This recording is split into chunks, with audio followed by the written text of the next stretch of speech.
খলিফাতুল মুসলিমিন আবু বকর ওনার জামানায় এক ব্যক্তির জানাজা দেওয়ার জন্য রেডি হইলেন। জানাজার ময়দানে যখন নিলেন, লাশ যখন দেখবেন, হঠাৎ করে দেখা যায় একটা কালো সাপ দেখা যায়। নাউজুবিল্লাহ। সাপ যখন দেখা যায়, তাকে মারার জন্য সাহাবীরা রেডি হইল। আমার আল্লাহর কুদরত, ওই সাপ ডাক দিয়া বলতেছে, ও আল্লাহর বান্দারা, ও আল্লাহর বান্দারা, আমারে মাইরো না, আমি নিজে থেকে আসি নাই, আমি আল্লাহর পক্ষ থেকে আসছি। আল্লাহ আমাকে পাঠিয়েছেন তাকে দংশন করার জন্য। হাসরের ময়দানে উঠার আগ পর্যন্ত তারা যেন আমি দংশন করি, এটা আল্লাহর হুকুম। কেন? বলে সে জামাতে নামাজ আদায় করতো না, আজান শুনতো, মসজিদে যাইতো না। তার সাদাকা ছিল, যাকাত ছিল, হজ ছিল, সে ভালো ছিল, সালাম কালাম সবকিছু ছিল, কিন্তু আজান শুনতো। আজান শোনার পরও মসজিদের পাশ দিয়া চলে যাইতো, মসজিদের ভিতরে যাইতো না, নামাজ আদায় করতো না। এই রকম মানুষ আমাদের সমাজে আছে না? না। ও বন্ধু, তুমি কেন পড়ো না নামাজ? কত মানুষ চাকরিজীবী, কত মানুষ ভার্সিটির ছাত্র, নামাজ ছাড়ে না, রিক্সা চালায়, অটো চালায়। এই যে এই জায়গার মধ্যেই তো দেখেন কাইতলা বাজারে সব সময় রিক্সা চালায়। যখন মসজিদের নূরে মদিনা মসজিদের সামনে আজানটা হয়ে যায়, অটোটাকে দাঁড় করায়া মসজিদে জামাতে শরীক হয়ে যায়। এই দুনিয়ার জমিনে আমার আল্লাহ বানাইয়া পাঠাইলেন। কেন পাঠাইলেন? দুনিয়ার জমিনে আমরা ঘুরছি ফিরছি, খাইতেছি, ঘুমাইতেছি, চলতেছি, রাজনীতি করতেছি, সমাজ পরিবার করতেছি, সব করতেছি, কিন্তু আমার আল্লাহ কেন কেন কেন পাঠাইল রে যুবক? ও কাইতলার যুবক, পর্দার অন্তরালের মা, কেন পাঠাইল গো মা? গো মা, মা সংসার করার জন্যই কি পাঠাইলো? না গো মা, আমার আল্লাহর কাছে যদি জানতে চাই, আমরা কাইতলার পশ্চিমবাসী যদি ডাক দিয়া বলি, ও দয়াল মালিক, ও রাব্বুল আলামিন, ও দয়াল মালিক, আল্লাহ কেন পাঠাইলা, কেন বানাইলা? আমার আল্লাহ সুবহানাহু ওয়া তাআলা কুরআনুল কারীমে বলেন, এলান করে দিয়েছে, যে আয়াতে কারিমা সবাই জানে। আমার আল্লাহ বলেন, ওয়া মা খালাকতুল জিন্না ওয়াল ইনসা ইল্লা লিয়াবুদুন। আমার আল্লাহ বলেন, ওয়া মা খালাকতুল জিন্না ওয়াল ইনসা, আমি মানুষ এবং জিন পাঠাই নাই, প্রেরণ করি নাই, ইল্লা, তবে প্রেরণ করেছি, পাঠিয়েছি একমাত্র আমার গোলামি করার জন্য, দাসত্ব করার জন্য, ইবাদত করার জন্য। ও কাইতলার যুবক, ও মুরব্বি বাবা, কিভাবে কাটাইতেছ সময়? এক সেকেন্ডের নাই ভরসা। আমার আল্লাহ দুনিয়াতে পাঠাইছে একমাত্র ইবাদত করার জন্য, গোলামি করার জন্য। আমরা কয়জন আল্লাহর গোলামি করতেছি? এটাই পরীক্ষার হল, পরীক্ষার সেন্টার। কয়েকদিন আগে সকল ছাত্রদের পরীক্ষা গিয়েছে, এখনো অনেকে পরীক্ষা দিতেছে, অনার্সের পরীক্ষা, ভার্সিটির পরীক্ষা, মাদ্রাসার পরীক্ষা, স্কুলের পরীক্ষা। পরীক্ষার সময় কারো 3 ঘন্টা, কারো 2 ঘন্টা সময়, এর ভিতরে যা লেখার লিখতে হবে। যদি বেলটা বেজে ওঠে, ঘন্টা বেজে যায়, ঘন্টা যখন স্যার দপ্তরি যখন কেরানি যখন দপ্তরি যখন ঘন্টার মধ্যে বেল বাজাইয়া দেয়, ও কাইতলার যুবক, যখন বেল বাজাইয়া দেয়, ওই সময় স্টুডেন্ট যদি বলে, স্যার আর 5 মিনিট লেখার সময় দেন, 10 মিনিট লেখার সময় দেন, এগুলা বললেও, অনুরোধ করলেও, পায়ে ধরলেও দেয় না, বলে তোমার সময় শেষ। দুনিয়াটা একটা পরীক্ষার হল, পরীক্ষার সেন্টার। এর ভিতরেই যা করতে হবে। দুনিয়াটা অল্প সময় আসছো, তুমি দেখতেছো 60 বছর, 70 বছর অনেক দিন, 80 বছর অনেক দিন দেখা যায়, 50 বছর 40 বছর দেখো অনেক দিন, কিন্তু না রে বাবা, এই দুনিয়া শেষ একদিন হয়ে যাবে। 100 বছর 60 বছর কিভাবে যে চলে যায়, এজন্যই পরীক্ষার হল, পরীক্ষার সেন্টার। তারপরেও কি আমার আল্লাহ কত জিনিস দিয়া পরীক্ষা করে, এই বিষয় নিয়ে একটু আলোচনা করব। এজন্যই তো আমার আল্লাহ কোরআনুল কারিমে বলেন, আল্লাযী খালাকাল মাউতা ওয়াল হায়াতা লিয়াবলুয়াকুম আইয়ুকুম আহসানু আমালা।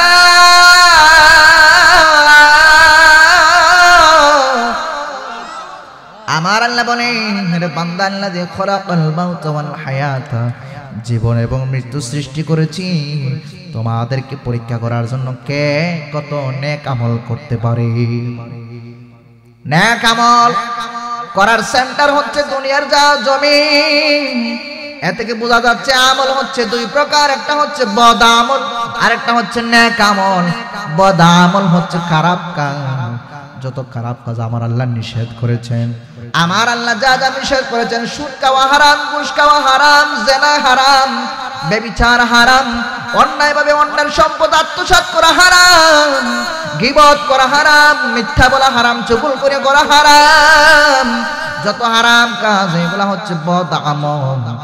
নেক আমল হচ্ছে নামাজ পড়া, রোজা রাখা, সালাত আদায় করা, সালাম দেওয়া, মাহফিল করা, সাদাকা করা, দরিদ্রকে খাওয়ানো, মসজিদ মাদ্রাসায় দান করা, ইমাম সাহেবদেরকে মহব্বত করা, রাস্তাঘাটে মানুষকে পাইলে সালাম দেওয়ার যুবক, সালাম দেওয়া, মানুষকে মহব্বত করা, মানুষকে উত্তম উপদেশ দেওয়া, কুল্লু মারুফিন সাদাকা, উত্তম উপদেশ দেওয়া সাদাকা, এগুলা হচ্ছে নেক আমল, নেক আমল, নেক আমল। আর খারাপ কাজ হচ্ছে বদ আমল। এজন্য আমার আল্লাহ বলেন, আল্লাযী খালাকাল মাউতা ওয়াল হায়াতা লিয়াবলুয়াকুম আইয়ুকুম আহসানু আমালা।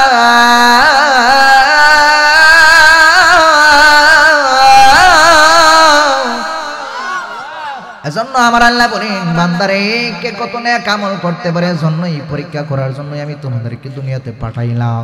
এজন্য গো মা, ও মুরব্বী বাবা, ও যুবক বন্ধু, মাইকের আওয়াজ যতদূর যায়, একবার কি আমার আল্লাহর কথা স্মরণ হয় না রে বাবা? একবার কি মনে চায় না একটু একটু আল্লাহ রাসূলের কথা শুনি? কতই তো অন্য কিছু শুনো, দোকানে বৈশা সময় নষ্ট করো, একবার কি মন চায় না আল্লাহ রাসূলের এবং কথা শুনি? আমার আল্লাহ, আমার নূরের নবী রাহমাতুল লিল আলামিন বলেন, ও উম্মতের দল, তোমরা যখন দুনিয়ার জমিনে জান্নাতের বাগান দেখবা, ওই জান্নাতের বাগান থেকে ফল সংগ্রহ করো। ফল সংগ্রহ করতে হলে জান্নাতের বাগানে আসতে হবে। সাহাবীরা ডাক দিয়া বলে, ইয়া রাসূলুল্লাহ, নবী গো, মায়ার নবী, ও দয়ার নবী, জান্নাতের বাগানের ফল কি? জান্নাতের বাগান কোনটা? আমার নূরের নবী বলেন, দুনিয়ার জমিনে যেখানে কোরআন হাদিসের বয়ান হয়, আমার জিকির হয়, আমার নবীর উপর দরুদ শরীফ হয়, কিয়াম শরীফ হয়, মিলাদ শরীফ হয়, ওইটা হচ্ছে জান্নাতের বাগান। আর ওই বাগান থেকে যেখানে সুবহানাল্লাহ, আলহামদুলিল্লাহ, আল্লাহু আকবার বলা হয়, ওটা হচ্ছে জান্নাতের বাগানের ফল। এজন্য রে বাবা, সবার কাছে অনুরোধ করব, ফল সংগ্রহ করার জন্য আল্লাহর রাসূলের মহব্বত নিয়ে আজকের জান্নাতি বাগানে চলে আসুন। আর আমরা একটু দুরূদ শরীফ পড়ি, আল্লাহুম্মা সাল্লি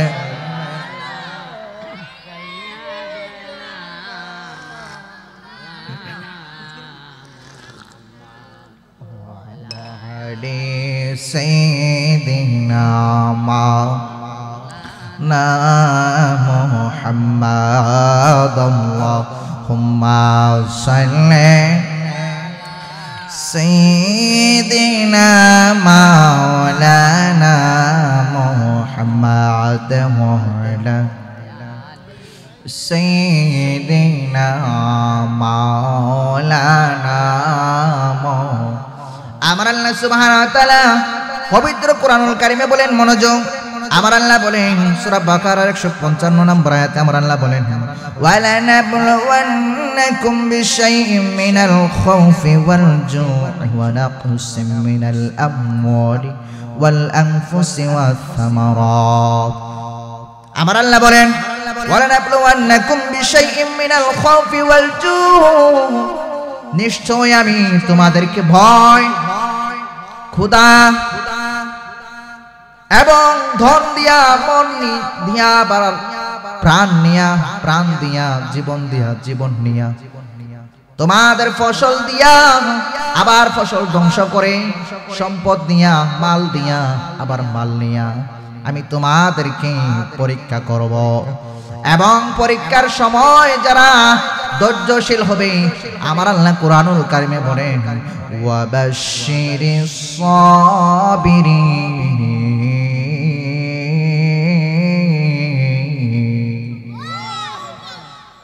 আমার আল্লাহ বলছেন ধন দিয়া আবার কেড়ে নিয়া, সম্মান দিয়া আবার নিয়া, সন্তান দিয়া আবার নিয়া আমি তোমাদেরকে পরীক্ষা করব, রোগ দিব।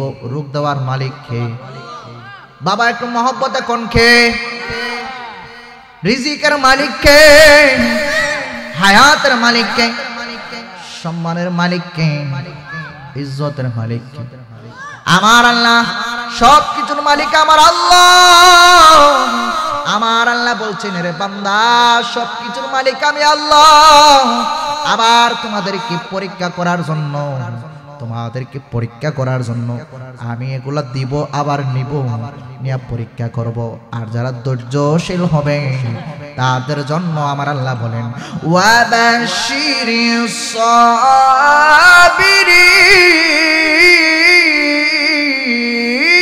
সাবিরিন, আমার আল্লাহ বলেন ওয়াবাশশিরিস সাবিরিন, ধৈর্যশীল যারা তাদের জন্য সুসংবাদ, তাদের উপর আমি খুশি হয়ে যাব, খুশি হয়ে তাদেরকে উত্তম পুরস্কার দান করব।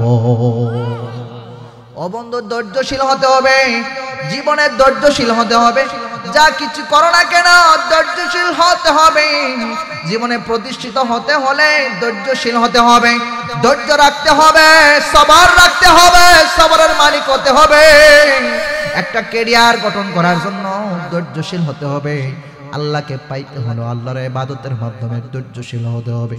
যাই করো না কেন ধৈর্যশীল।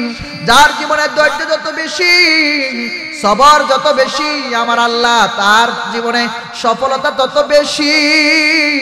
ও কাইতলার যুবক, মুরব্বী বাবা, পর্দার অন্তরালের মা, ও মা গো, সংসারের ধৈর্যশীল হতে হবে। ধৈর্যশীল যে বেশি, যে স্বামীর কথায় রাগ করে না, শাশুড়ির কথায় রাগান্বিত হয় না, তার সংসার 2 দিন আগে পরে সবচাইতে সুন্দর সংসার হয়ে যায়। যে ছেলেটা বারবার হুসুটকায়, বিপদ আসে, বিপদ দেওয়ার মালিককে। বিপদ আসলেই ভেঙে পড়া যাবে না, আবার মাথা ঘুরে আবার মাথাটা তুলে দাঁড়াইতে হবে। যে যত বেশি ধৈর্যশীল হইয়া দাঁড়াবে, ও কাইতলার যুবক, যে যত বেশি কষ্ট করবে, পরিশ্রম করবে, ধৈর্যশীল হবে, আমার আল্লাহ তার জন্য সফলতার দরওয়াজা বেশি করে দিবে। এজন্য ধৈর্যশীল হওয়ার দরকার আছে না নাই? আজকের আলোচনা কি বলি শোনো। মানুষ যদিও অল্প আসতেছে, কিন্তু বাড়ি থেকে অনেকে শুনতেছে, অনেকে ওয়াজ মাহফিল শোনে রে বাবা, বাড়ি থেকে বৈশাখ শুনে গুরুত্বপূর্ণ কথা। আমি এদিক সেদিক সময় নষ্ট করবো না, উল্টা পাল্টা কিছু বলবো না, শোনার চেষ্টা করবেন। কোরআন হাদিস থেকে বলার চেষ্টা করছি। আমার নূরের নবী অন্য হাদিসের মধ্যে বলেন ইন্না আমরুহু কুল্লুহু খায়রান ওয়া লাইসা যালিকা হাদিন। বান্দাদের যে বিপদ, মুমিনের যে বিপদ মুসিবত, সব আমার আল্লাহ পাকের নিয়ামত। কার নিয়ামত? মুমিনের রোগ ও নিয়ামত, মুমিনের বিপদ ও নিয়ামত, সুস্থতা ও নিয়ামত, ধন ও নিয়ামত, সম্পদ ও নিয়ামত। আল্লাহু আকবার। তুমি রহমান, তুমি মেহেরবান, তুমি রহমান, তুমি মেহেরবান। অন্ধ গাহিনা শুধু তোমার গুণগান, জনম জনম যদি গাহি তোমার মহিমা গাওয়া শেষ হবে নাহি। জনম জনম যদি গাহি তোমার মহিমা গাওয়া শেষ হবে নাহি দয়া করো মায়া করো ওগো মহিয়ান তুমি রহমান তুমি মেহেরবান তুমি রহমান তুমি মেহেরবান কখনো তোমাকে যদি বলি হেদায়েতের আলো জ্বেলে কাছে নিয়ে তুলি তাই দিও গো প্রভু তুমি দয়াবান তুমি রহমান তুমি মেহেরবান তুমি রহমান তুমি মেহেরবান জোরে কন্যা সুবহানাল্লাহ রহমানকে দয়াবানকে আমার আল্লাহ রহিম রহমান আমার আল্লাহ দয়াবান আমার আল্লাহ সুবহানাহু ওয়া তাআলা দেখেন পরীক্ষা আমার আল্লাহ পরীক্ষা করেন বান্দাদেরকে আমার আল্লাহ সুবহানাহু ওয়া তাআলা পরীক্ষা করেন বান্দাদেরকে এজন্য প্রত্যেকটা কাজে পরীক্ষা টেনশন নিতে হবে না টেনশন নেবেন না ডিপ্রেশনে ভুগবেন না দুশ্চিন্তায় যাবেন না এগুলা সব আমার আল্লাহর পরীক্ষা আল্লাহকে ডাকো সেজদা দাও পরিশ্রম করো কঠোর পরিশ্রম করো সফলতা দান করবেন কে বিশ্বাস হয়নি আজকে এত সুন্দর মাহফিল এই মাহফিল সাজাইতে কষ্ট করছে কি করছে না পরিশ্রম কষ্ট এত কষ্ট করার পর এত সুন্দর মাহফিল হয়েছে আগামী বছর আরো সুন্দর হবে ঠিক নেই আরো সুন্দর হবে দিন দিন আরো বাড়বে নিয়ামত আমার আল্লাহ বাড়ায়া দিবে বাবারে মাহফিল এত সুন্দর মাহফিল একটা কত একটা চমৎকার বুদ্ধি দিয়েছেন ইমাম সাহেব হুজুর বলেছেন বাড়ি উদ্বোধন করবেন আলেমদেরকে নিয়ে একটু উদ্বোধন করান কত সুন্দর পরামর্শ আপনারা শুনলে অবাক হবেন কেমন পরামর্শ জানেননি আমার নূরের নবী বলেছেন যেই জায়গার মধ্যে কুরআন হাদিসের আলোচনা হয় যেখানে জিকির মাহফিল হয় মিলাদ শরীফ হয় ওই জায়গার মধ্যে 40 দিন টানা আল্লাহর রহমতের ফেরেশতা বসে থাকে আল্লাহু আকবার নারায়ে তাকবীর সভাপতি সাহেবের আগমন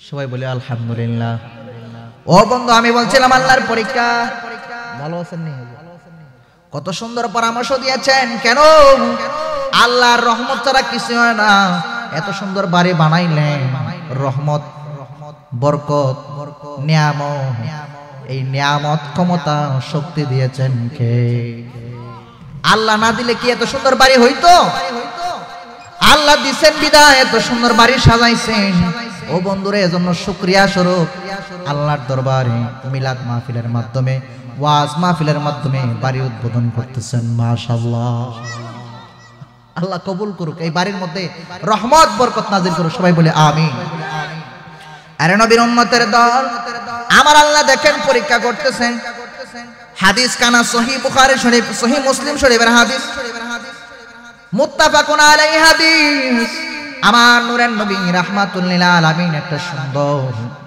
ঘটনা বর্ণনা করেছেন একটা হাদিস থেকে বলছি হাদিস কানা রিওয়ায়াত করেছেন হযরত আবু হুরায়রা রাদিয়াল্লাহু তাআলা আনহু সাহাবীর নাম কি আবু হুরায়রা রাদিয়াল্লাহু তাআলা আনহু আবু হুরায়রা অর্থ হচ্ছে বিড়াল ছানার পিতা সুবহানাল্লাহ আমার নূরের নবী মজলিসের মধ্যে হঠাৎ করে আবু হুরায়রার আস্তিন থেকে পকেট থেকে একটা বিড়াল ছানা বাহির হলো আমার নূরের নবী বলছেন ইয়া আবু হুরায়রা হে বিড়াল ছানার আব্বা আমার নূরের নবীর মুখের কালাম মুখ মুবারকের বাণী মুবারক এত পছন্দ করলো আবু হুরায়রা উনি বলে আমার নাম আজকে থেকে অন্য কোনো নাম থাকবে না আজকে থেকে আমার নাম আবু হুরায়রা আবু হুরায়রা এত হাদিস বর্ণনা করেছেন আপনারা শুনলে অবাক হবেন উনি 5374টি হাদিস বর্ণনা করেছে সর্বাধিক হাদিস বর্ণনা করেছেন এক দুইটা নয় সকল সাহাবীর চাইতে বেশি হাদিস বর্ণনা করেছেন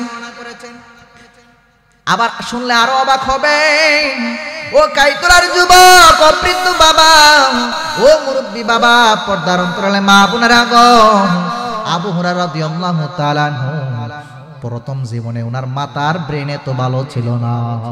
সুবহানাল্লাহ, ব্রেন ভালো না, কিন্তু সবচাইতে বেশি 5374টি হাদিস বর্ণনা করছে। আল্লাহু আকবার। কিভাবে? আমার নূরের নবীর দরবারে সাহাবী হযরত আবু হুরায়রা রাদিয়াল্লাহু তাআলা আনহু ডাক দেয়া বলে, ইয়া রাসূলুল্লাহ, নবী গো, ও মায়ার নবী,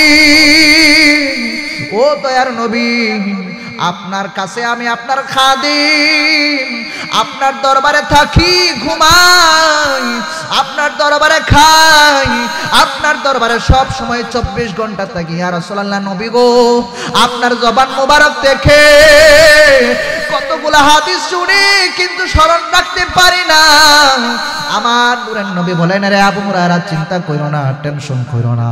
আমার নূরের নবীর গায়ে মোবারকের চাদর মোবারক ছিল, ওই চাদর মোবারক দিয়ে আবু হুরায়রা গায়ে দিলেন, জড়াইয়া দিলেন। আবু হুরায়রা বলেন, খোদা কি কসম, ও জগৎবাসী শুনো, কাইতলাবাসী শুনো রে, আমার নবীর শান আল্লাহর দরবারে কত মহান। আমার নূরের নবীর চাদর মুবারক যখন আমার গায়ে মুবারকে দিলেন, সাথে সাথে ওই দিন থেকে আমি নোক্তা শুনলেও, ছোট্ট কিছু শুনলেও আমি ভুলি না। এই পাওয়ারে, আমার নবীর পাওয়ারে, নবীর দেওয়া ক্ষমতায়, আমার নবীর মুজিজায় আমি সবচাইতে বেশি হাদিস বর্ণনা করেছি। সুবহানাল্লাহ, 5374টি হাদিস বর্ণনা করেছি। আবার অন্য রেওয়াতে এসেছে ৯৯৬০টি হাদিস বর্ণনা করেছে। সুবহানাল্লাহ, এত হাদিস বর্ণনা করছেন আবু হুরায়রা কার কারণে? আমার নবীর দোয়ায়, আমার নবীর চাদর মোবারকের দোয়ায়। এজন্য ওই নবীর দাম আছে না না? ওই নবীর পক্ষে থাকার দরকার আছে না নাই? কে কি বললো সেটা দেখার সময় নাই। আমার নবী কবরে মিজারে মাগরিব বাদ ইমাম সাহেব হুজুর আলোচনা করেছেন, কবরে আমি যাব, কবরেতে কেউ তো যাবে না, 2-3 দিন কাদার পরে আমায় মনে রাখবে না। উম্মতের দেওয়ানা নবী, উম্মতের দেওয়ানা নবী আছেন কাঁদিতে, মোদের জন্য কান্দেন নবী ওই মদিনাতে। আল্লাহ, মোদের জন্য কান্দেন নবী ওই মদিনাতে। সুবহানাল্লাহ। উম্মতেরি মায়াই নবী কাঁদেন যারে যার, উম্মতেরি মায়াই নবী কাঁদেন যারে যার, মাফ করে দাও ওহে আল্লাহ উম্মত গুনাহগার, মাফ করে দাও ওহে আল্লাহ উম্মত গুনাহগার। উম্মতেরি মায়াই নবী কাঁদেন যারে যার, উম্মতেরি মায়াই নবী কাঁদেন যারে যার, মাফ করে দাও ওহে আল্লাহ উম্মত গুনাহগার, মাফ করে দাও ওহে আল্লাহ উম্মত গুনাহগার। মা আমিনার কোলে যখন এলেন নবীজি, সিজদায় পড়ে কাঁদে উম্মতি উম্মতি। মা আমিনার কোলে যখন এলেন নবীজি, সিজদায় পড়ে কাঁদেন উম্মতি উম্মতি।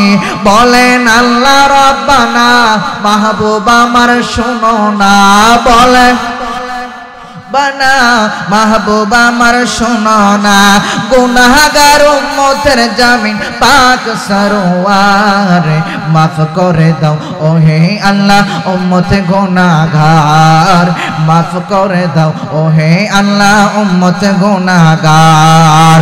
উম্মতেরি মায়াই নবী কাঁদেন যারে যার, উম্মতেরি মায়াই নবী কাঁদেন যারে যার, মাফ করে দাও দাও ওহে আল্লাহ উম্মত গুনাহগার মাফ করে দাও ওহে আল্লাহ উম্মত গুনাহগার উম্মতের লাগি নবী দয়ারি সাগর পার করিবেন যিনি রোজে মহাশর উম্মতের লাগি নবী দয়ারি সাগর পার করিবেন যিনি রোজে মহাশর সকল নবী কান্দিবে নাফসি নাফসি করিবে সকল নবী কান্দিবে নাফসি নাফসি করিবে শাফায়াতের মালিক নবী করবেন মুদের পার মাফ করে দাও ওহে আল্লাহ উম্মত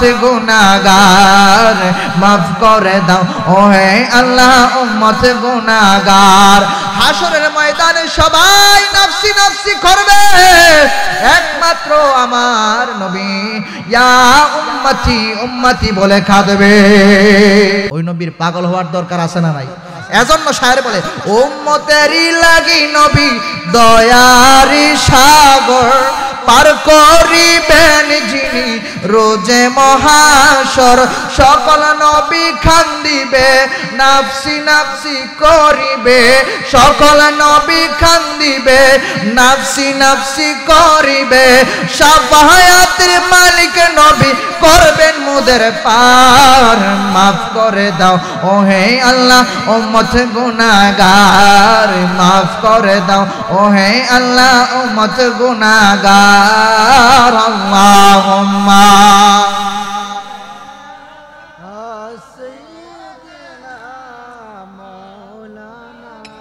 محمد وعلى علي سيدنا محمد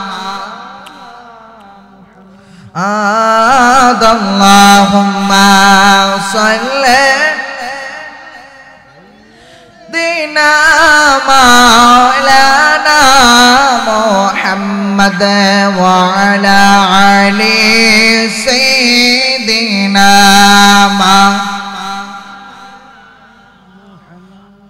আরে নবীর উম্মতের বলছিলাম আবু হুরায়রা সাহাবীর নাম কি আবু হুরায়রা উনি এত হাদিস বর্ণনা করছে কার দয়ায় আমার রাসূলের দয়ায় আমার রাসূল চাদর মোবারকে তার শরীরে গায়ে জড়িয়ে দিয়েছেন এরপর থেকে সাহাবী আর কোনো হাদিস ভুলে না সুবহানাল্লাহ আগে কাঁচা ছিল ব্রেন দুষ্টু ছিল ব্রেন এত ভালো ছিল না গাদা ছিলেন যেটাকে বলে আমরা গ্রাম্য ভাষায় কিন্তু আমার নবী দোয়া করছেন ওই সাহাবী সবচাইতে বেশি হাদিস বর্ণনা করেছেন আল্লাহু আকবার আমার নবীর এই ক্ষমতা দিয়েছেন কে জোরে কোন না কে আমার আল্লাহ দিয়েছেন আল্লাহ দিয়েছেন আমাদের কোনো সমস্যা আছে আমাদের কোনো দুশমনি আছে আল্লাহ একজনের সম্মান দিলে আমাদের কোনো কিছু করার আছে বরঞ্চ আমরা আরো বেশি বেশি শান গাইব আমার আল্লাহ তত বেশি খুশি হবে সুবহানাল্লাহ আমার রাসূলকে বানাইছেন কে জোরে কোন না কে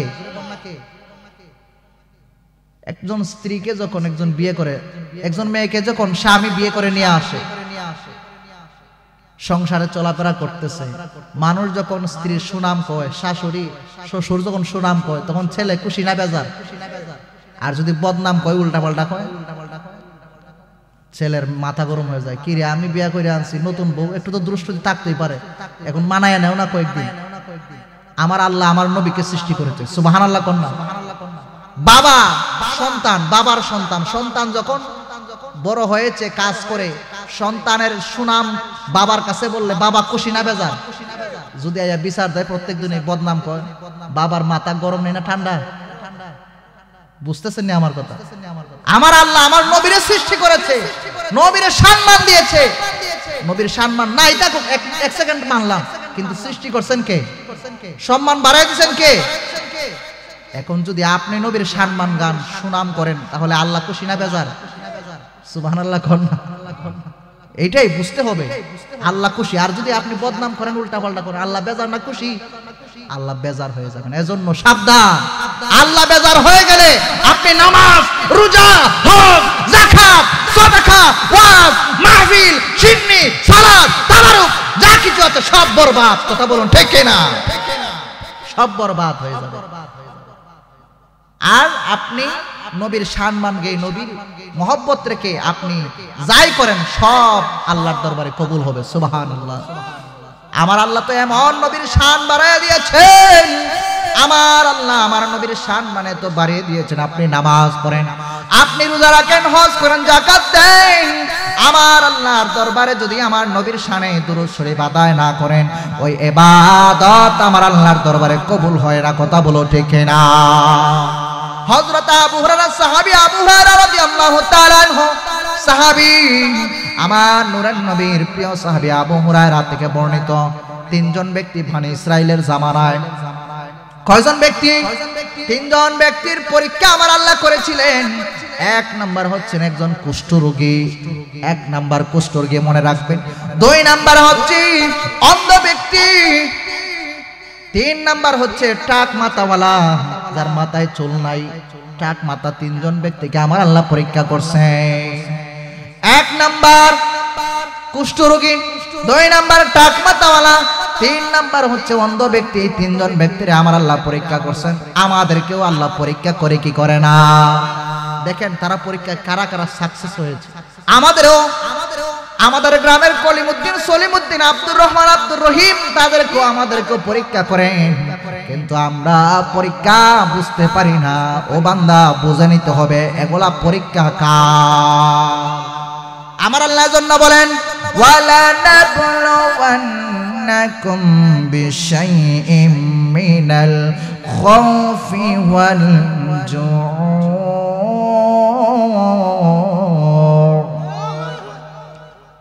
ঘোষণাকার আমার আল্লাহ বলেন আমি তোমাদেরকে পরীক্ষা করব, ধন দিব আবার ধন নিব, রোগ দিব আবার রোগ নিব, এগুলা সব দিয়ে আমি তোমাদেরকে পরীক্ষা করব। সন্তান দিব আবার নিয়ে নিব, সবকিছু দিয়া পরীক্ষা করব। যারা পরীক্ষার মধ্যে সফলতা অর্জন করবে, ওয়াবাশশিরিস সাবিরিন,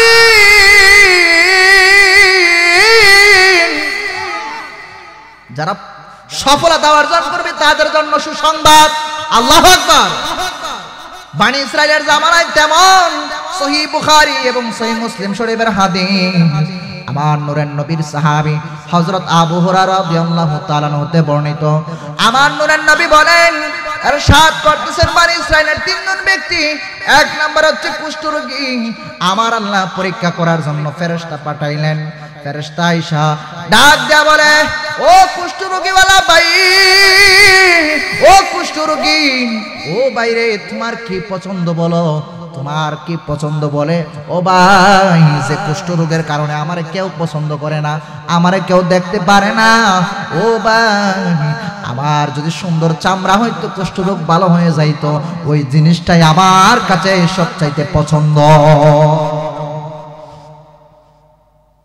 কুষ্ঠরোগীওয়ালা বলে যে আমার শরীর যদি ভালো হয়ে যেত, কুষ্ঠরোগ না থাকতো, ওইটাই আমার সবচাইতে পছন্দ।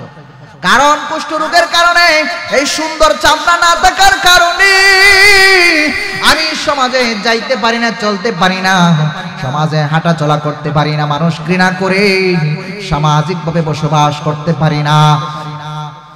তখন আল্লাহর ফেরেশতা ডাক দিয়া বলে, ও কুষ্ঠরোগীওয়ালা, তোমার কুষ্ঠরোগ এখন ভালো হয়ে যাবে। আল্লাহর কুদরত ফেরেশতা, আমার আল্লাহর ফেরেশতা কুষ্ঠরোগীওয়ালার শরীরের মধ্যে হাত দিল, হাত লাগানোর সাথে সাথে তার কুষ্ঠরোগ ভালো হয়ে সুন্দর চামড়া হয়ে গেছে। আরে নবীর উম্মতের দল, সুন্দর চামড়া হওয়ার পর ওই কুষ্ঠরোগীওয়ালা কি ফেরেশতা ডাক দেয়া বলে, রে কুষ্ঠরোগীওয়ালা ভাই, তোমার সবচাইতে পছন্দের সম্পদ কি বলো? ওই ব্যক্তি যখন সুযোগ পাইছে, সুযোগ পেয়ে তার ফেরেশতার কাছে ডাক দেয়া বলতেছে, আমার সবচাইতে পছন্দের সম্পদ হচ্ছে উট, সব পছন্দের সম্পদ হচ্ছে উট। উট আগের জামানায় পশু পাখি, পশু পালন করা বেশি পছন্দ করত। বনি ইসরাইলের জামানার কথা বলতেছি, উট আমার সবচাইতে পছন্দ। আল্লাহর পক্ষ থেকে ফেরেশতা একটা গর্ভবতী উট দিলেন, গর্ভবতী উট দিলেন আমার আল্লাহর পক্ষ থেকে, ওইটার মধ্যে বরকত দিলেন। আমার আল্লাহ ফেরেশতা বললেন, তোমার উটের মধ্যে আমার আল্লাহর পক্ষ থেকে বরকত আসবে। বড় করে বলুন না সুবহানাল্লাহ। বরকত দেওয়ার মালিক কে? মেহেরবান তুমি মেহেরবান, মেহেরবান তুমি মেহেরবান, মেহেরবান তুমি মেহেরবান, মেহেরবান মেহেরবান সবাই মেহেরবান তুমি মেহেরবান, মেহেরবান তুমি মেহেরবান। আমি পাপী গুনাহগার, তুমি ছাড়া কে আছে আর? ক্ষমা করো গো প্রভু, তওবা করি বারে বার। ইয়া রহিমু রহমান, ইয়া করিমু মেহেরবান, ইয়া রহিমু রহমান, ইয়া করিমু মেহেরবান। মেহেরবান তুমি মেহেরবান, মেহেরবান তুমি মেহেরবান, মেহেরবান তুমি মেহেরবান, মেহেরবান মেহেরবান তুমি মেহেরবান, মেহেরবান তুমি মেহেরবান।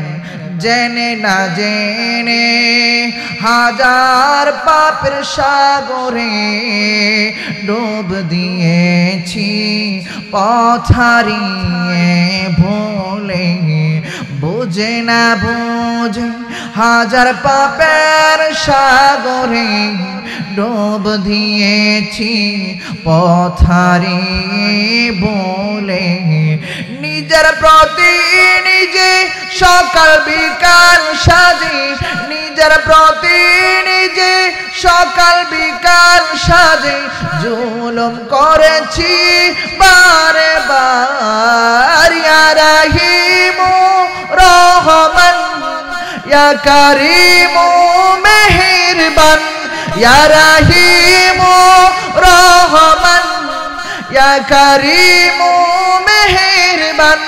মেহেরবান তুমি মেহেরবান, মেহেরবান তুমি মেহেরবান। জোরে কোন মারহাবা। কুষ্ঠরোগ ভালো হয়ে গেল, তারে আমার আল্লাহর পক্ষ থেকে উট দিলেন, গর্ভবতী উট। আমার আল্লাহর দরবারে ওই ব্যক্তি খুশি হয়ে গেছে, এত বরকত দিলেন, মাঠ ভর্তি উট হয়ে গেছে। সুবহানাল্লাহ। তারপরের ব্যক্তি হচ্ছে টাক মাথাওয়ালা।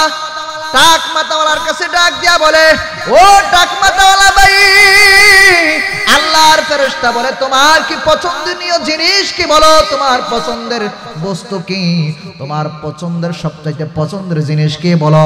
ওই ব্যক্তি বলে আমার মাথার চুল হচ্ছে আমার সবচাইতে পছন্দের জিনিস। যার যেটা নাই তার সেটাই পছন্দ। সুবহানাল্লাহ কোন না?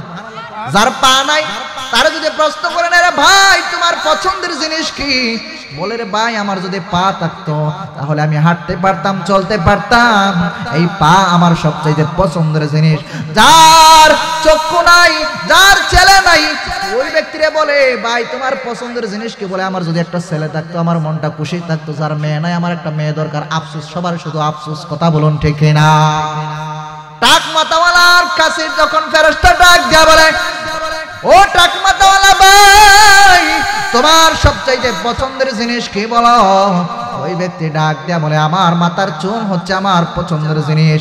আল্লাহর কুদরত, ফেরেশতা মাথার মধ্যে হাত বুলাইয়া দিছে, সাথে সাথে মাথার মধ্যে চুল হয়ে গেছে। আল্লাহ পারে কি পারে না? আল্লাহর ক্ষমতা আছে না নাই? না 24 সালে আইসা ক্ষমতা কমে গেছে, 25 সাল সামনে আইতেছে, 25 সালে কি আরো কমে যাইব? আল্লাহ যেমন ছিলেন তেমন আছেন। আল্লাহু লা ইলাহা ইল্লা হুয়াল হাইয়ুল কাইয়ুম। আল্লাহ যেমন ছিলেন তেমন আছেন, তেমন থাকবেন। যার মরণ নাই, যার শেষ নাই, শুরু নাই, তিনি হচ্ছেন আমার আল্লাহ, যিনি রিজিক দাতা, রাজ্জাক, যিনি পালন কর্তা, যিনি আমাদের মালিক, যিনি বিচার দিবসের মালিক, তিনি হচ্ছেন আমাদের আল্লাহ। কথা বলো ঠিক না? যে আমার আল্লাহ, যে আল্লাহ আমাদের রিজিকের ব্যবস্থা করে যুবক, আমার আল্লাহ রিজিকের ব্যবস্থা করে।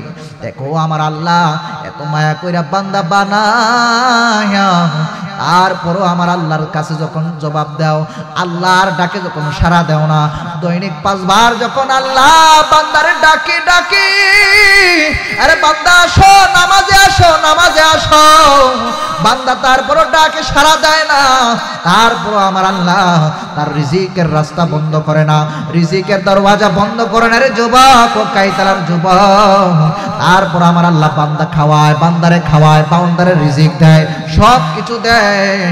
আল্লাহ যদি চাইতো, এখন দেখেন মশা ঘুরতেছে, মশা যদি আমার আল্লাহ চাইতো নাকি দিয়ে ঢুকাই দিতে পারতো, কানে দিয়ে ঢুকাই দিতে পারতো। আল্লাহ এত মায়া করে বান্দারে, কানের মধ্যে একটা ফেরেশতা রাখছে, নাকের মধ্যে একটা ফেরেশতা রাখছে, মুখের মধ্যে একটা ফেরেশতা রাখছে, বলছে তুই মশারে তাড়াইবি, পিঁপড়ারে তাড়াইবি, সব কিছুরে তাড়াইবি। রাত্রি যখন ঘুমায়া যাও তখন হুঁশ নাই, জ্ঞান নাই, কিচ্ছু কইতে পারো না। সকাল 8টার সময় ঘুম ভাঙে, ফজরের সময় ওঠো না। রাত্রিবেলা যদি মশা খান দিয়ে ঢুকে যাইতো, ফেরাউনের মতো, নমরুদের মতো, কেমন লাগতো? আল্লাহ ঢোকায় না বান্দার আরামের জন্য। আল্লাহ বলে, আরে বান্দা তোর আরামের জন্য আমি ফেরেশতা রেডি করে দিয়েছি। আল্লাহ ফেরেশতারে বলে, আরে ফেরেশতা আমার বান্দা আব্দুর রহমানের জন্য তুমি পাহারাদার হয়ে যাও। রাত্রিবেলা পরিশ্রম করেছে, কষ্ট করেছে, দিনের বেলা অনেক কষ্ট করেছে, কাজ করেছি, চাকরি করেছে, রাজমিস্ত্রির কাম করেছে, অনেক কষ্টের কাম করেছে, ক্ষেতের মধ্যে কাম করেছে, প্রবাসে কাম করে। তারপর আমার আল্লাহ বলে, রে ফেরেশতা তুই পাহারাদার হয়ে যাও, রাত্রিবেলা ঘুমায় যাও, আমার আল্লাহর ফেরেশতা তোমারে পাহারা দেয়। কোন আল্লাহরে ভুলে গেছো রে যুবক? কেন ভুলে গেছো আল্লাহরে? যে আল্লাহ এত মায়া কইরা বান্দা বানাইছে। আমার আল্লাহ আসমান বানিয়েছেন কুন ফায়াকুন বইলা, জমিন বানিয়েছেন কুন ফায়াকুন বইলা, চন্দ্র বানিয়েছেন কুন ফায়াকুন বইলা, সূর্য বানিয়েছেন কুন ফায়াকুন বইলা, যা কিছু দেখছেন কুন ফায়াকুন বইলা বানাইছেন। কিন্তু বান্দারে খলাকতু বিয়াদাই, নিজের কুদরতে হাত তারা বান্দারে বানিয়েছে। আমার আল্লাহ এত মায়া কইরা বানাইছে, কেন বানাইছে? একমাত্র আল্লাহর গোলামি করার জন্য। ওয়ামা খালাকতুল জিন্না ওয়াল ইনসা ইল্লা লিয়াবুদুন। আমার আল্লাহ একমাত্র বান্দা, জিন এবং ইনসানকে সৃষ্টি করেছেন আল্লাহর ইবাদত করার জন্য। কথা বলুন ঠিক কিনা? টাক মাথাওয়ালার চুল হয়ে গেছে, আল্লাহর ফেরেশতা হাত লাগায় দিছে, হাত বুলায় দিছে, মেসেজ করে দিয়েছে, সাথে সাথে মাথার মধ্যে চুল হয়ে গেছে। টাক মাথাওয়ালার ডাক দিয়া বলে, ফেরেশতা ডাক দিয়া বলে, তোমার কি পছন্দনীয় সম্পদ বলো, তোমার পছন্দের সবচাইতে সম্পদ, পছন্দের সম্পদ কি? ওই ব্যক্তি ডাক দিয়া বলে, রে আল্লাহর ফেরেশতা আমার সবচাইতে পছন্দের সম্পদ হচ্ছে গরু। গরু, সুবহানাল্লাহ। আমাদের এলাকার মধ্যে গরু আছে না নাই? গাবি আছে না নাই? আল্লাহর পক্ষ থেকে একটা গর্ভবতী গাবি দিলেন আমার আল্লাহ। আল্লাহ বললেন, ফেরেশতা তুমি দোয়া করে দাও, বরকত হয়ে গেছে। পরে দেখা যায় ধীরে ধীরে মাঠ ভর্তি গরু। সুবহানাল্লাহ। সে জিরো আছিল, আল্লাহ হিরো বানাই দিয়েছে। সুবহানাল্লাহ। তারপরে হচ্ছে অন্ধ ব্যক্তি। অন্ধ ব্যক্তির কাছে ফেরেশতা গেলেন। ফেরেশতা গিয়া বলে, ও অন্ধওয়ালা ভাই, ও অন্ধ ব্যক্তি, তোমার সবচাইতে পছন্দের জিনিস কি বলো?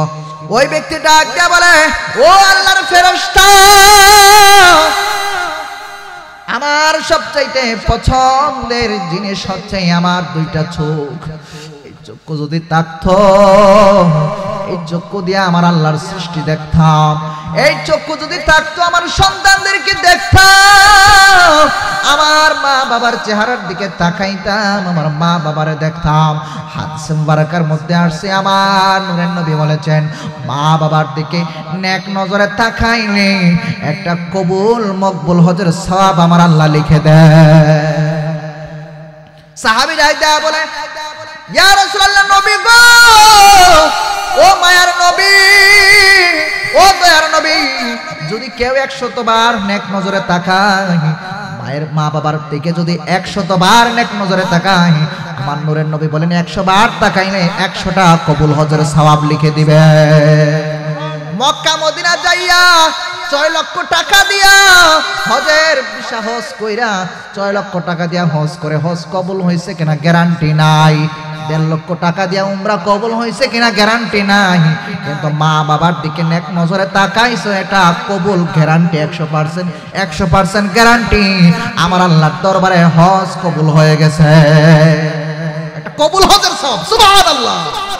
ওই মা বাবাকে কষ্ট দেওয়া যাবে না। ও যুবক, কাইতলার যুবক, ওই মা বাবার সাথে বেয়াদবি করা যাবে না। কথা বলুন না ঠিক কিনা? শীতের বেলা আসলে মা বাবার কথা বেশি স্মরণ হয়ে যায়। ওই অন্ধ ব্যক্তি বলে আমার মা বাবারে দেখতে পারি না, আমার মা বাবার চেহারা আমি দেখতে পারি না। আমার চক্ষুটা যদি ভালো হইতো আমার মা বাবারে আমি দেখতে পারতাম। ওই অন্ধ ব্যক্তি যখন ফেরেশতার কাছে বলে আল্লাহর কুদরত, ওই ফেরেশতা চোখের মধ্যে এরকম হাত দিয়ে বলাইয়া দিয়েছে, সাথে সাথে আমার আল্লাহ তার চক্ষু দুইটা ভালো করে দিয়েছে। চক্ষু ভালো হয়ে গেছে। প্রথমে কোন ব্যক্তি ছিল? কুষ্ঠরোগী। কোন ব্যক্তি? কুষ্ঠরোগী, তার ভালো হয়ে গেছে, আল্লাহ সম্পদ দিয়েছে। তারপরে কোন ব্যক্তি? টাকমাতাওয়ালা, তার চুলও ভালো হয়েছে, আল্লাহ সম্পদ দিয়েছে। সুবহানাল্লাহ। মনে রাখবেন, 3 নাম্বার হচ্ছে অন্ধ ব্যক্তি, তার চক্ষু ভালো হয়ে গেছে। ওই ব্যক্তিরে ফেরেশতা ডাক দেয়া বলে, ও ভাই তোমার তো চক্ষু ভালো হয়ে গেছে, এখন তুমি বলো তোমার সবচাইতে পছন্দের সম্পদ কি? ওই অন্ধওয়ালা ব্যক্তি ডাক দেয়া বলে, আরে আল্লাহর ফেরেশতা, ও আল্লাহর ফেরেশতা, আমার সবচাইতে পছন্দের জিনিস হচ্ছে ছাগল। সুবহানাল্লাহ। ছাগল। এখন গর্ভবতী একটা ছাগল দিলেন আল্লাহ। সুবহানাল্লাহ কর না? সম্পদ আমার আল্লাহ দিতেছেন সবাইরে। পরীক্ষা দেখেন আল্লাহ কিভাবে পরীক্ষা করে। সহিহ বুখারী শরীফ, সহিহ মুসলিম শরীফের হাদিস, আমার নূরের নবী বর্ণনা করতেছেন সাহাবীদেরকে। 3 নম্বর ব্যক্তি, অন্ধ ব্যক্তিরা আমার আল্লাহ যখন চক্ষু ভালো করে দিলেন, ফেরেশতা বলে তোমার পছন্দের জিনিস কি? ওই ব্যক্তি ডাক দিয়ে বলে আমার পছন্দের সম্পদ হচ্ছে ছাগল। ছাগল সম্পদ দিলেন। আল্লাহর পক্ষ থেকে ফেরেশতা দোয়া করে দিলেন, মাঠ ভর্তি ছাগল হয়ে গেছে। বড় করে বলা যাবে কি সুবহানাল্লাহ। ওগো নাহি মাতা পিতার মন ফলে মাটি গর্বে পাঠাইলে জরায়ুতে দিয়াছিলে চাই। আমার মা বাবা টের পাইল না তোমারই আজব ঘটনা। আমার মা বাবা টের পাইল না তোমারই আজব ঘটনা। আলিমুল গায়বে আল্লাহ সেই গয়লাহি, তোমার মতো দরদি কেউ নাই, তোমার মতো দরদি কেউ নাই, তোমার মতো দরদি কেউ নাই। ওগো এলাহি মাতা পিতার মন ফলে মাটি গর্বে পাঠাইলে জরায়ুতে দিয়াছিল ঠাই। কথা বলুন ঠিক না? ওরে আমার মা বাবা টের পাইল না তোমারই আজব ঘটনা। আলিমুল গায়বে আল্লাহ সেই গয়লাহি, তোমার মতো দরদি কেউ নাই। তোমার নাম স্মরণে ঘূর্ণি দানে দয়া বিকাছাই গয়লাহি, তোমার মতো দরদি কেউ নাই, তোমার মতো দরদি কেউ নাই। অন্ধ ব্যক্তিরে চোখ ভালো কইরা দিল কে? তার সম্পদ দিল কে? আমার আল্লাহ আবার অনেক দিন পর তাদেরকে পরীক্ষা করার জন্য, ওই সময় তো এক পরীক্ষা করছি, সবকিছু ভালো কইরা দিছি, এখন আমার আল্লাহ আবার পরীক্ষা করার জন্য তাদের কাছে আবার ওই ফেরেশতাকে পাঠাইছেন। বড় করে কন্যা সুবহানাল্লাহ। আবার আমার আল্লাহর পক্ষ থেকে ফেরেশতা পাঠাইলেন। ফেরেশতা প্রথম আসছিল কার কাছে জানি? বাবা কুষ্ঠরোগী। মাশাআল্লাহ। আমাদের জনাব মিজান মিয়া সাহেব, আমাদের মসজিদের শাহী মসজিদের সভাপতি সাহেব, মারহাবা কন্যা। ওনার মনে আছে, আপনাদের তো বুঝলা যাইতেছেন। প্রথম কি কুষ্ঠরোগী, তার কাছে আবার আল্লাহ পাঠাইছেন। এখন কি আর কুষ্ঠরোগ আসেনি? ও আসেনি।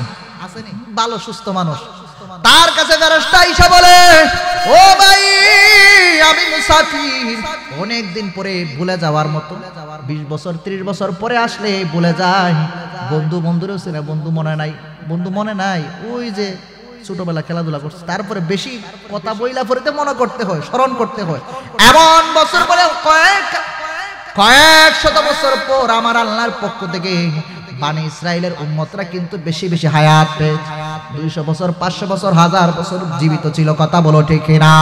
আমার নূরের নবীর উম্মত, আমরা এমন উম্মত আমার নবীর হয়েছি, আমাদের হায়াতের বাজেট অল্প, কিন্তু আমলের পরিমাণ, সওয়াবের পরিমাণ আমার আল্লাহর পক্ষ থেকে বাজেট দিয়েছেন বাড়ায়া।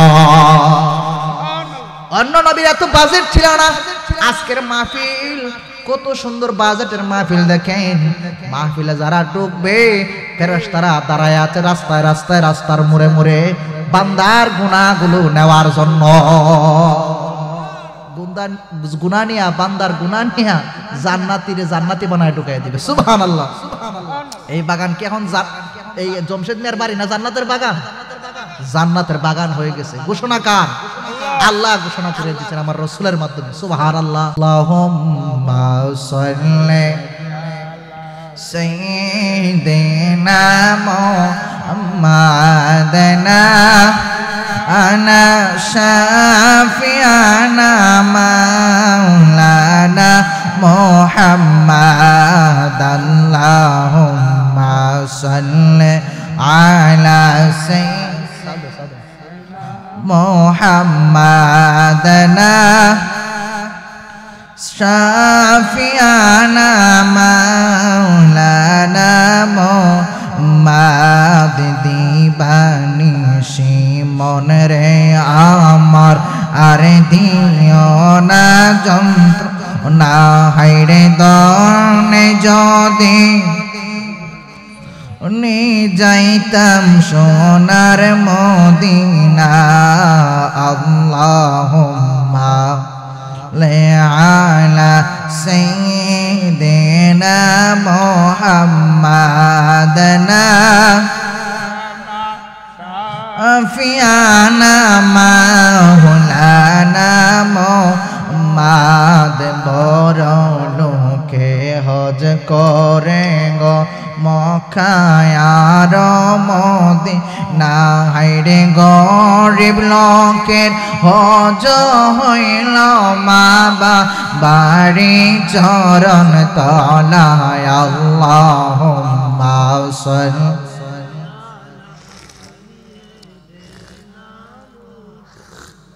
হাদানা বিআনা মাওলানা মুহাম্মাদ। আল্লাহুম্মা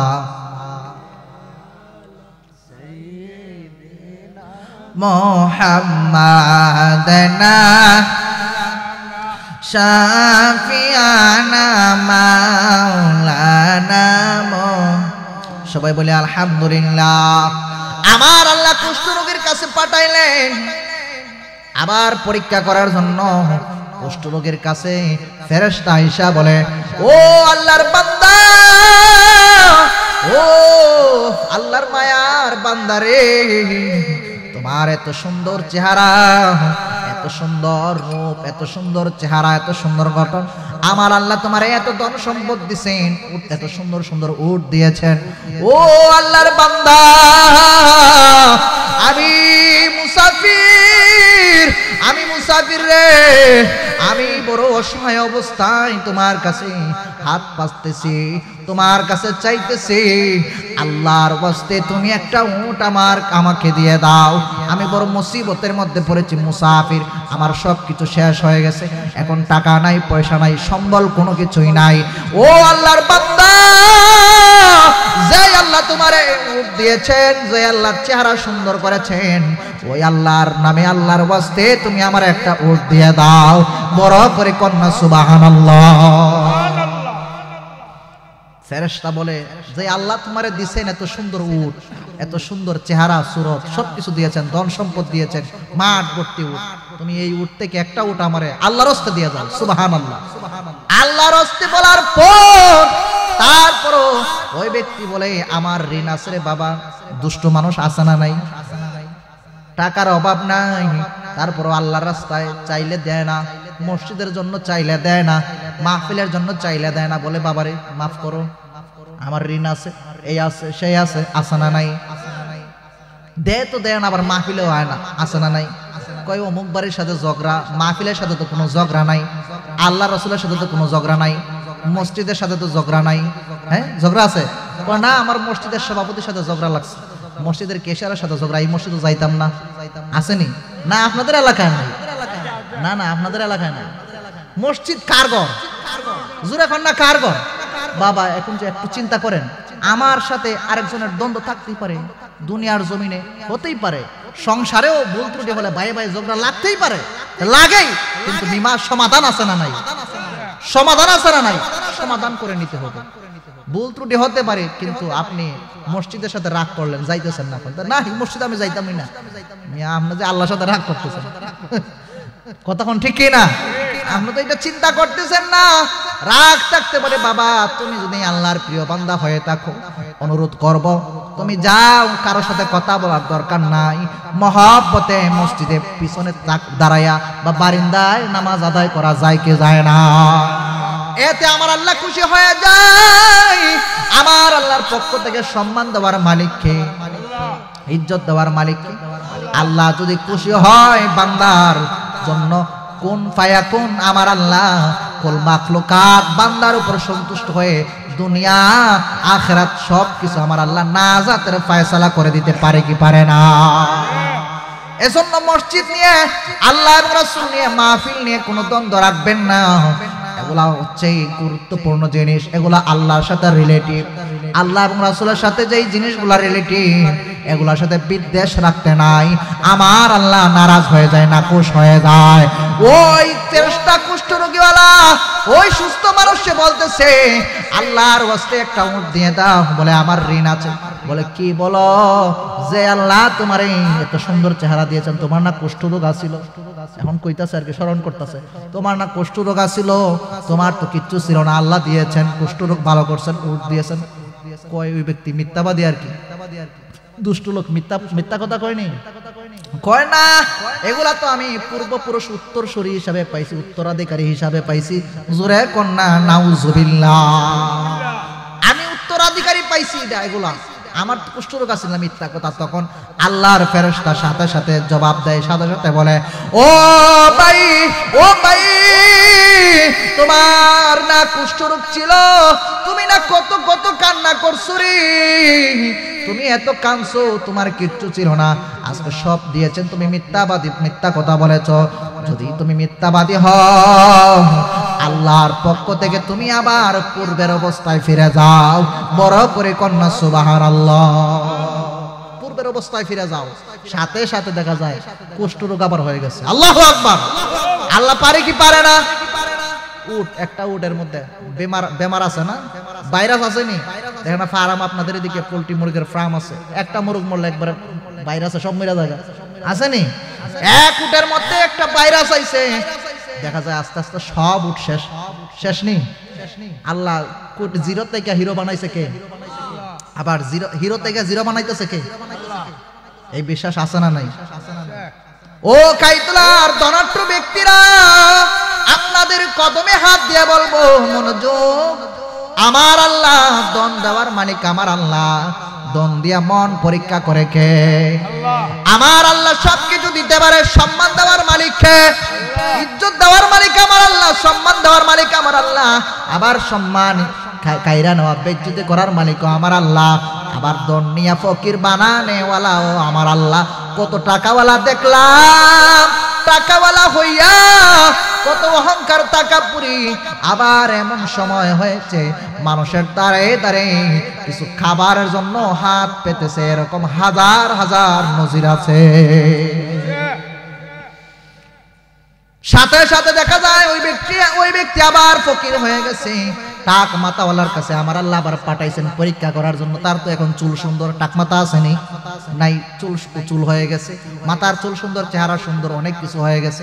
আর গরুর খামার, মাঠ ভর্তি গরু, ওই ব্যক্তির কাছে আল্লাহর ফেরেশতা যায়, গিয়া বলে, ও আল্লাহর বান্দা, ও আল্লাহর বান্দা রে, ও আল্লাহর বান্দা, তোমার এত সুন্দর চেহারা দিয়েছেন আমার আল্লাহ, এত সুন্দর চুল দিয়েছেন আল্লাহ, সব কিছু দিয়েছেন, এত সুন্দর ধন দিয়েছেন আমার আল্লাহ, তোমার মাঠ ভর্তি গরু দিয়েছেন। ও ভাই, আমি মুসাফির মানুষ, আমি অনেক দূর থেকে আসছি, মুসাফির, আমার খাবার নাই, কিচ্ছু নাই, বিপদে পড়ে গেছি, মুসিবতের মধ্যে পড়ে গেছি, আমার একটু হেল্প করো, সহযোগিতা করো, আমার সাহায্য করো, বারবার করে রিকোয়েস্ট করে সাহায্য চাই। ওই আল্লাহর বান্দা টাক মাতাওয়ালা বলে, কি বলো, আমারে মাফ করো, মাফ করো, আমি দিতে পারবো না। বড় করে কন্যা নাউজুবিল্লাহ বলে, আমি পারবো না, ফিরাই দিতেছে, তার কোনো কিছুর অভাব নাই কিন্তু ফিরাই দিতেছে। এরকম মানুষ সমাজে আছে না নাই? ও বন্ধুরে আমার, ও নবীর উম্মতের দল, ও কাইতলার যুবক, দেখেন আমার আল্লাহর পরীক্ষা। টাক মাতাওয়ালা যখন বলে আমি পারবো না, দিতে পারবো না, তখন বলে, তোমার না আল্লাহ এত সুন্দর চুল দিয়েছেন, তোমার টাক মাথা ছিল, তোমার না কিচ্ছু ছিল না, আমার আল্লাহ গরু দিয়েছেন, তোমাকে মাঠ ভর্তি গরু দিয়েছেন, এত রহমত বরকত দিয়েছেন, ওই আল্লাহর হস্তে একটা গরু দাও না। ওই না, দিতে পারবো না। তখন আমার আল্লাহর ফেরেশতা ডাক দিয়ে বলে, তুমি যদি না দাও তাহলে আল্লাহর গজব চলে আসতে পারে। বলে, আসুক, এগুলো আমি উত্তরাধিকারী সূত্রে পাইছি, আমার বাবা থেকে এগুলা পাইছি। তখন আল্লাহর ফেরেশতা ডাক দিয়া বলে, আরে মিথ্যাবাদী, মিথ্যা কথা খাড়া বলো, যদি তুমি মিথ্যাবাদী হয়ে থাকো, আগের মতো তোমার পূর্বের অবস্থায় ফিরে যাও। আল্লাহর পক্ষ থেকে বলতে দেরি সাথে সাথে মাথার চুল নাই হয়ে গেছে, আমার আল্লাহর পক্ষ থেকে বেমার এসে গেছে। ও একটা গরু মারা যাওয়ার পর ধীরে ধীরে সমস্ত গরু মাঠ ভর্তি গরু ইন্তেকাল করেছে। বড় করে কন্যা আল্লাহু আকবার। তুমি তো মালিকুল কাদির বানাও কত বাদশা ফকির, তুমি তো মালিকুল কাদির বানাও কত বাদশা ফকির, তোমার লীলা কুদরতে অপার। আল্লাহ পরওয়ার, গুনাহ খাতা মাফ করো আমার, গুনাহ খাতা মাফ করো আমার। আল্লাহ পরওয়ার, গুনাহ খাতা মাফ করো আমার, বলো গুনাহ খাতা মাফ করো আমার। আল্লাহ পরওয়ার, গুনাহ খাতা মাফ করো আমার। তুমি তো মালিকুল কাদির বানাও কত বাদশা ফকির, তোমার লীলা কুদরতে হো পার। আল্লাহ পরওয়ার, গুনাহ খাতা মাফ করো আমার। বড় করে কোন সুবহানাল্লাহ। আল্লাহ পারেন সব কিছু হয়ে গেছে। এখন দুইজন ব্যক্তির পরীক্ষা শেষ। 3 নম্বর ব্যক্তির নাম কি? অন্ধ ব্যক্তি। আমার আল্লাহর পক্ষ থেকে ফেরেশতা পাঠাইলেন, অন্ধ ব্যক্তির কাছে আমার আল্লাহ ফেরেশতা পাঠাইলেন।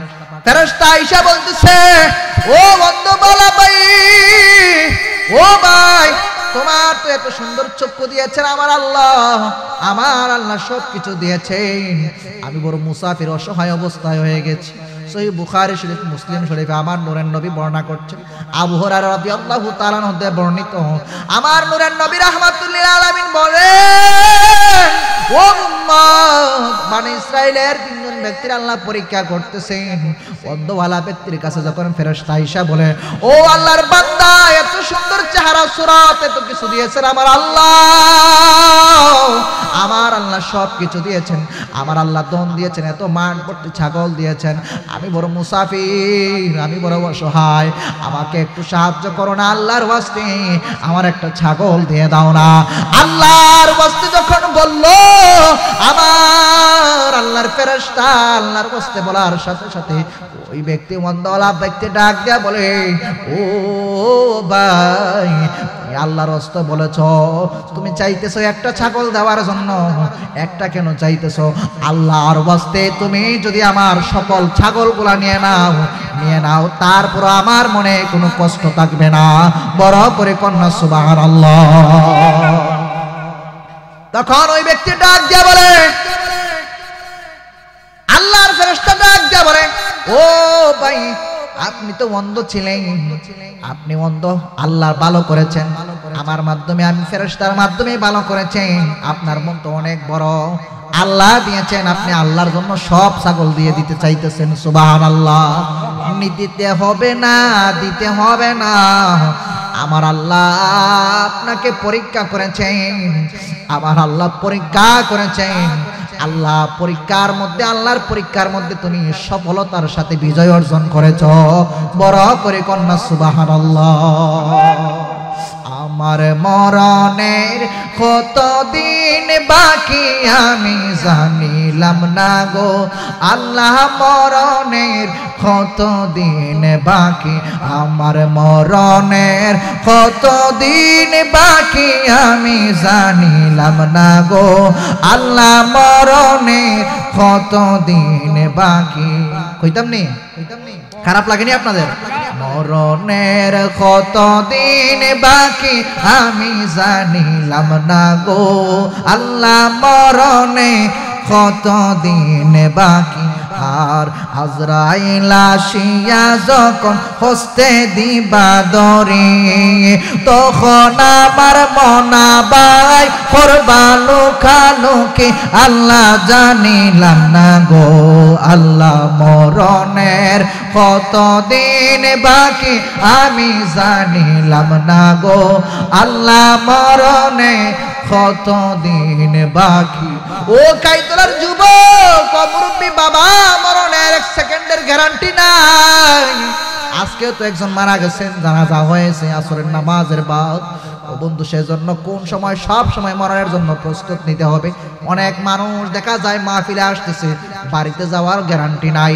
আমরা এখানে বসলাম, এখন একটা শান বলতেছি, গজল বলতেছি, তেলাওয়াত করতেছি, আর একটা বলার গ্যারান্টি নাই, সেকেন্ডেই মৌত চলে আসতে পারে, পারে কি পারে না?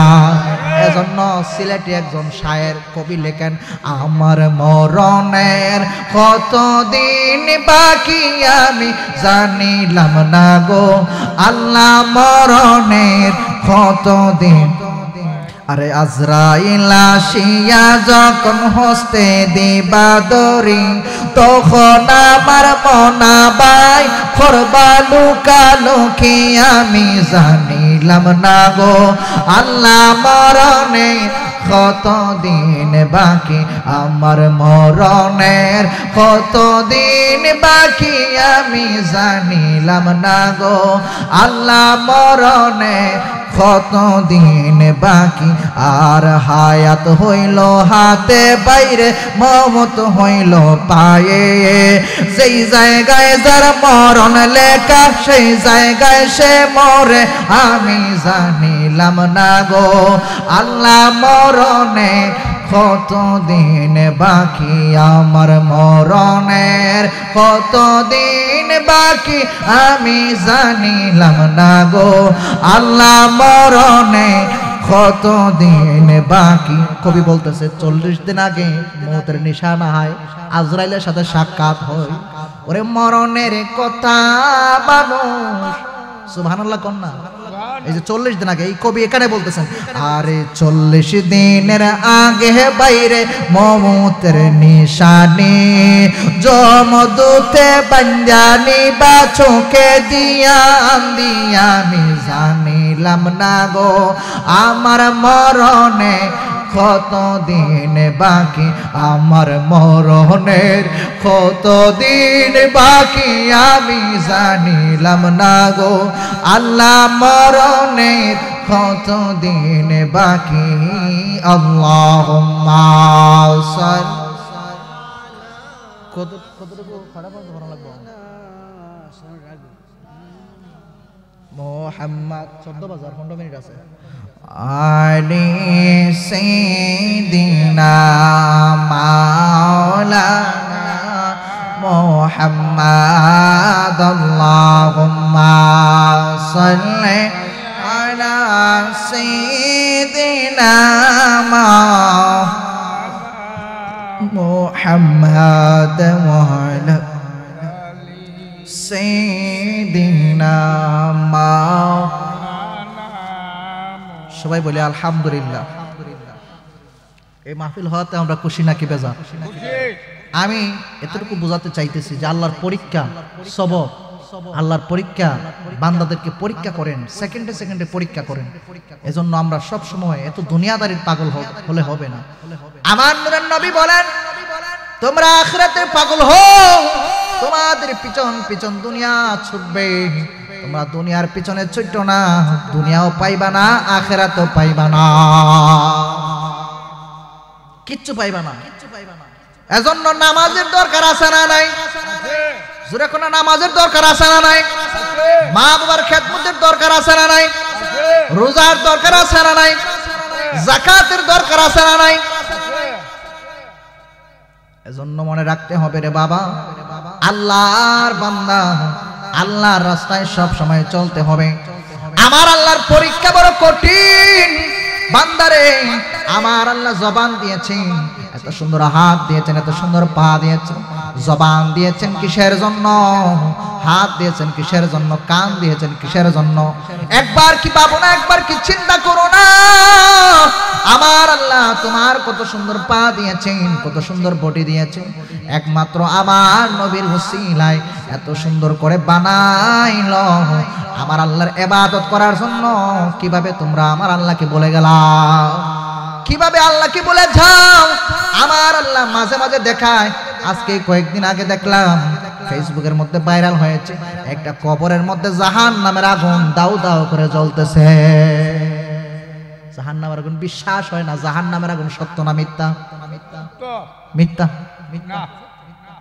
সবাই সত্য হয় কিন্তু অন্তর থেকে বিশ্বাস করে না। সত্য যদি মানতো অন্তর থেকে, তাহলে কি মসজিদ এরকম ফাঁকা থাকতো? মসজিদ খালি থাকতো? আগের জামানায় মসজিদ ছিল কাঁচা, খেজুর গাছের মাটির মসজিদ, চীনের মসজিদ, ইমান ছিল পাকা। এখন মসজিদ হয়েছে টাইলসওয়ালা, এসিওয়ালা, ইমান হয়েছে কাঁচাওয়ালা। কথা বলো ঠিক কিনা? মসজিদে মুসল্লিও নাই। আগের জামানায় কেমন মুসল্লি ছিল, এখন দেখা যায় জায়গায় জায়গায় মসজিদ, টাইলসওয়ালা মসজিদ, এসিওয়ালা মসজিদ, মুসল্লি নাই। ফজরের সময় দেখা যায় ইমাম আর মুয়াজ্জিন নামাজ পড়তে হয়। ও বান্দা, যদি জাহান্নামের ভয় চিন্তা করতা, জাহান্নামের আগুন আল্লাহ দেখায়। আবার আমার আল্লাহ আবার এটাও দেখাইছে, কয়েকদিন আগেও আপনারা দেখেন, এগুলো অহরহ দেখছেন। দেখা যায় কবর 50 বছর আগে দাফন করছে, 20 বছর আগে দাফন করছে, 10 বছর আগে দাফন করছে, কোনোভাবেই খবরকরণ করতেছে বা ভেঙে গেছে, নদীর কিনারে সাইডে আছে, ভেঙে গেছে। দেখা যায় কাফন যেমন ছিল, যেমন দাফন করা হয়েছিল, এখনো তেমনই দাফন করা আছে। বড় করে কোন সুবহানাল্লাহ। আছে না নাই? এমন মানুষও আছে কবরে দাফন করার আগে কবরের মধ্যে সাপ ঘোরাঘুরি করে।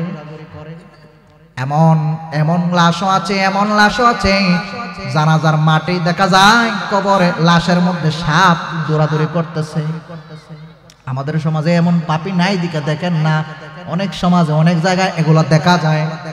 খলিফাতুল মুসলিমিন আবু বকর, ওনার জামানায় এক ব্যক্তির জানাজা দেওয়ার জন্য রেডি হইলেন।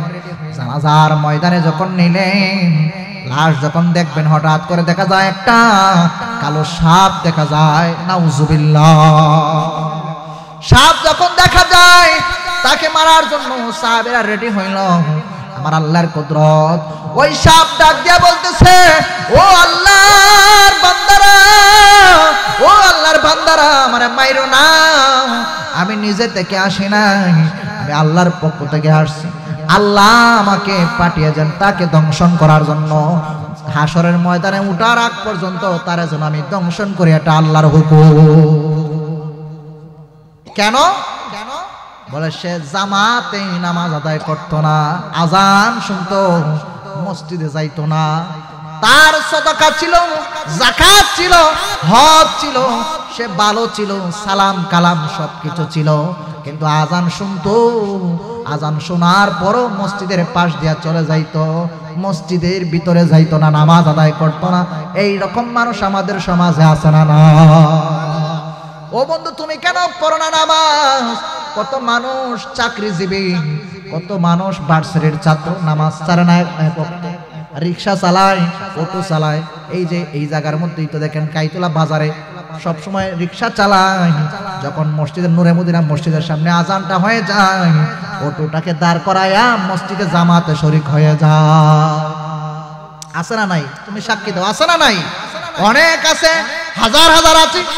আর তুমি অত অটো চালাও, সে অটো চালায়, তুমি পড়তে পারো না, তোমার সময় হয় না। ব্যবসায়িক দোকানদার ব্যবসা করতেছে, আজানের সময় হয়ে গেলে মসজিদে যায় না, সাথে সাথে ওযু বানায়া দোকানের মধ্যেই নামাজ আদায় করে নেয়। এরকম আছে না নাই? তুমি কেন পারবা না? সে বলে, জিজ্ঞাসা করলেই বলে সময় নাই, টাইম নাই। কি নাই? বাবা সময় দিয়েছেন কে?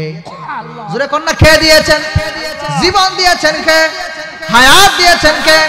আমার আল্লাহ সময় দিয়েছেন 24 ঘন্টা। নামাজ পড়তে তো এত সময়ও লাগে না। তুমি এত সুন্নত পড়ার দরকার নাই, ফরজটাই আদায় করো না, শুধু মেইন সুন্নতগুলো আদায় করো।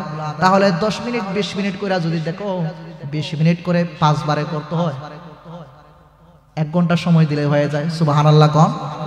1 ঘন্টা সময় আল্লাহরে দিতেন, 24 ঘন্টার মধ্যে আমার আল্লাহরে 1 ঘন্টা সময় দেন না, আমার আল্লাহ খুশি হয়ে আপনার সকল মনের আশাগুলি পূরণ করে দিবে। দুনিয়া আখিরাতে নাজাতের ফয়সালা হয়ে যাবে। বড় করে কন্যা সুবহানাল্লাহ।